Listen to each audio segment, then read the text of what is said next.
What is your plan? How do you reassure voters? Well, I'll certainly be arrested. And I have made arrangements. I've appointed a group of 10 to 15 people who will then make all the decisions by consensus, but I haven't announced them. Is the PTI bigger than you, and do you genuinely think it can win without you? No matter how much victimization we face and how much of our top leadership they sort of put in jail or make them renounce being part of the party, but the vote bank is there. And therefore, whenever there are elections, whether I'm in jail or not, the party will sweep the elections. Pakistan arguably is run by generals, not politicians. Elected prime ministers have one task that arguably supersedes all others. They've got to keep the army happy. Except you've accused them of murder. I mean, how can that relationship possibly function? Look, well, let's first define what is military. Military is one man, the army chief. It's not some democratic institution. One man takes decisions, and that's called the military establishment. So every army chief has his own policies. I work with the military. The thing is, you can't wish the military away because it's been entrenched for 75 years. But you have to have a new working relationship with Pakistan. Is there anything that you accept you would have done differently over the past few months? No, nothing. Because I was always trying to, my doors were open for dialogue. We tried to talk to the opposition, the government party. We had meetings with them and negotiations with them, again about elections and the future. Future is elections. This is election year. So how we try to talk to them, we kept coming up this dead end.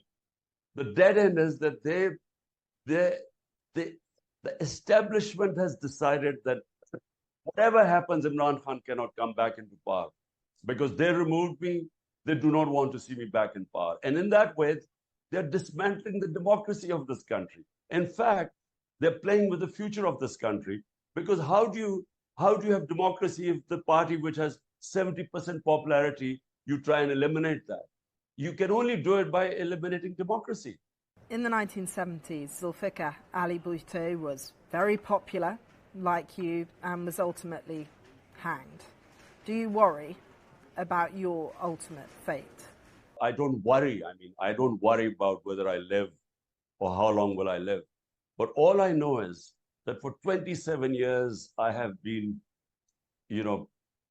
fighting this cause for a democratic Pakistan, which can only come through rule of law. To some, you are a hero. To others, you are a total hypocrite. How would you describe yourself? Well, they have to define it. How do they mean I'm a hypocrite? You have to make me understand why. You locked up so many of your opposition. You've been accused of exactly the same behaviour that you accused the government of. You must concede that you are not impervious to criticism on this front. Look, there are a lot of things I've done wrong. You can criticize me on certain things. I think the way my relationship with the army chief, in the beginning, I was too dependent on him because it was our first time in power. And I didn't know how the whole government system worked. There were too many crises when I came into power, and I could have done things much better. But one thing, no one can accuse me of political victimization, because 95% of all the corruption cases were inherited by me. These corruption cases were made by these two parties who are now together in an alliance. They made these corruption cases against each other. And all they wanted from me was to give them immunity. This feels like a very destabilizing and cynical era on multiple fronts from all sides. Do you think it is regrettable, that there is just such hostility from every corner? Look, I want to understand how am I responsible for this? Here was my government, 3.5 years, dealt with the worst economic crisis, 2 years of COVID-19. The world acknowledged that Pakistan was the top 3 countries which dealt with the crisis the best. Last 2 years, we had the best economic performance of a country in the last 17 years. Our economy grew at, on an average, 6% in the last 2 years. And then the rug is pulled from under our feet, and we are thrown out. And all we have asked since then is free and fair elections. I want to understand, how am I responsible for this mess? The economy crashed after that. In 14 months, our economy, we have the worst economic indicators in our history. And all they are trying to do is to victimize me so that I don't come into power. In fact, dismantle our democracy. I want to understand, how am I responsible for this? You've compared yourself to Nelson Mandela. Do you worry that this is a party entirely built around your personality? Look, I have never compared myself with Nelson Mandela. All I have said is that there are 2 types of people who come into politics. People like Mandela, people like our great leader Quaid-e-Azam, people like Gandhi, people who come into politics, for a mission. Then there are people who are career politicians. So I like to think that, I didn't need a career.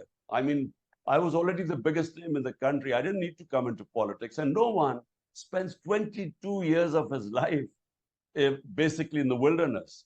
So therefore, for me, it was always a mission, a movement for justice, rule of law. And I repeat, that's what first time I saw in England when I went in as a teenager, because here was military dictatorship at the time. So rule of law and a welfare state. So that's what I've been struggling for. You say you haven't had any kind of backroom negotiations with the military. What about the government? There is no point in having negotiations with the government, because they're controlled by the army chief. I mean, what he says goes. These parties have nothing. They know that in these elections they'll be wiped out. So they're completely dependent upon the establishment.